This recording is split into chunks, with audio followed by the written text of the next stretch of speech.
A peace summit, a supposed assassination plot, and a story so explosive that if true, it could have triggered yet another war. According to a Brazilian journalist's claim, Pakistan Army Chief Asim Munir was allegedly the target of a Mossad assassination attempt during secret diplomacy linked to Iran-US peace process during the Switzerland summit. The report also claims that Pakistan intercepted the plot and issued a warning to Tel Aviv. That move, the report says, prevented a geopolitical catastrophe. But there is no evidence, no official confirmation, no intelligence document, no government acknowledgement, yet the story has exploded across social media and geopolitical circles.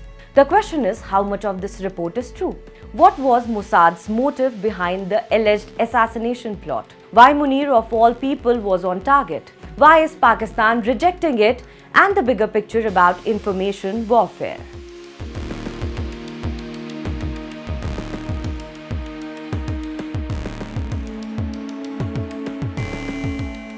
The man making this claim is Pepe Escobar, a Brazilian investigative journalist and geopolitical analyst known for his reporting on Eurasian power dynamics.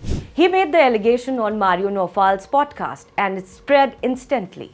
Escobar said that Pakistani military intelligence received very reliable intelligence that, according to the direct orders of Benjamin Netanyahu, Mossad was planning the assassination of Asim Munir and potentially the entire Pakistani delegation visiting Switzerland. Field Marshal Munir attended alongside Pakistani Prime Minister Shehbaz Sharif. Also present were US Vice President J.D. Vance and senior Iranian officials. The alleged motive. The reported operation was supposedly linked to Israel's deep dissatisfaction with the US-Iran peace talks.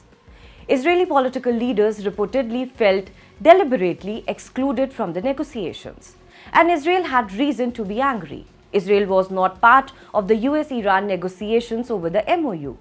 Israeli officials indicated that military operations would continue in Lebanon regardless of the MOU wording. Netanyahu himself said Israel was not bound by the agreement. So the question Escobar is raising is this: did Israel decide to do more than just protest?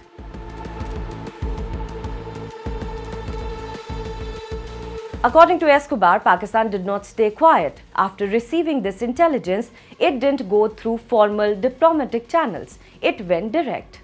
Pakistani officials sent an immediate back-channel message through diplomatic intermediaries. Escobar's best guess, through Oman to Israel. And the message was unambiguous. If you touch our delegation, we are going to wipe you off the map, period. Escobar quoted his source as saying, "That is not the language of diplomacy. That is the language of deterrence, nuclear-tinged deterrence, from a country that actually possesses the bomb." Part of the reason the story gained traction is because of Mossad's reputation. The Israel's intelligence agency is perhaps the most famous covert service in the world. Over decades, it has been linked to operations across multiple continents. Its reputation for precision and reach is well known. But the talks proceeded without incident. All delegations departed safely. If the alleged plot existed, it was stopped before it started.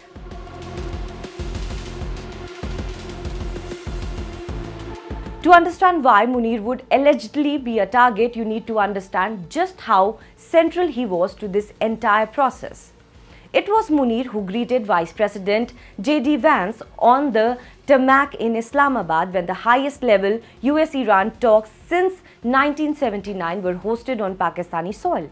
It was Munir who worked through the night on April 7th and 8th as Trump's deadline for Iran's expired and markets collapsed to deliver the first ceasefire. Iran's own ambassador to Islamabad made Pakistan's unique position plain, saying Tehran would do talks in Pakistan and nowhere else because we trust Pakistan. Remove Munir and you potentially remove the deal. The traditional mediators, Qatar and Oman, had been knocked out by the conflict itself. Qatar had been struck by Israeli forces. Oman had been targeted by Iran. Pakistan, which does not recognize Israel and carries no baggage that Tehran would object to, became the only viable bridge. That made Asim Munir in the eyes of those who wanted this peace to fail. the most dangerous man in the room.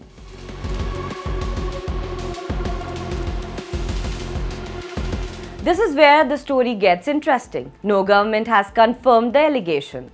Neither Pakistan nor Israel. Nothing from the United States or Iran. Not even the host nation Switzerland. The entire narrative rests on a claim made during an interview. And yet, Pakistan decided to officially reject the story. Government officials dismissed the assassination narrative as baseless. Reports quoted Pakistani authorities describing the allegation as nonsense.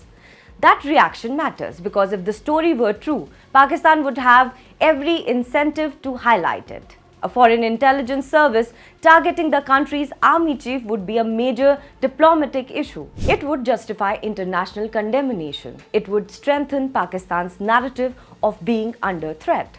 Instead, Islamabad chose the opposite path. It rejected the allegation outright. That raises an obvious question. Why would Pakistan deny a story that appears to portray it as a victim?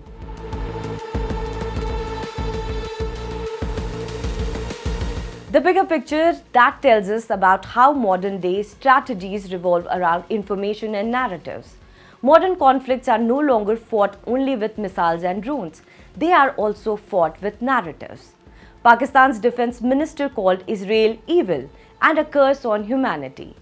Netanyahu's office called that outrageous. Israel was already furious at being frozen out of the Iran deal it never wanted. A deal it sees not as peace but as a strategic loss. Into that loaded atmosphere, one analyst drops a Mossad assassination claim. No evidence, no official confirmation, but the headline runs anyway. The denial arrives later, quieter, smaller, read by far fewer. This is information warfare and it never stops.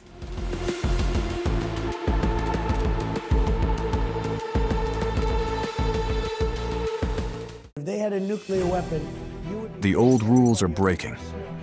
Alliances are shifting. Apologize again to the victims of the paedophile Jeffrey Epstein. Wars are redrawing maps. Oil routes can shake economies overnight. One election in America can impact markets in Mumbai. no tax on tips. One move by China can alter the balance in Asia. One conflict in West Asia can hit every Indian household. This is no longer a distant story. This is our story. Your story. Because for the first time in decades, India is not watching from the sidelines. India is rising. India is negotiating. India is balancing rivals. India is building military strength. India is shaping trade routes. India is becoming central to the new global order. And yet, most global news is still told through someone else's lens. Washington's lens, Beijing's lens, London's lens. But where is India's lens? Where is the platform that explains the world from our perspective? Welcome to India's Axis, a new destination for geopolitics, strategy and power seen through India's eyes. From Neighborhood Watch to the biggest global stories that matter to you. Why tensions in the Taiwan Strait matter to India. How one move by China can affect India's security. What turmoil in Pakistan means for regional stability. How Bangladesh, Sri Lanka, Nepal, and Bhutan shape India's neighborhood.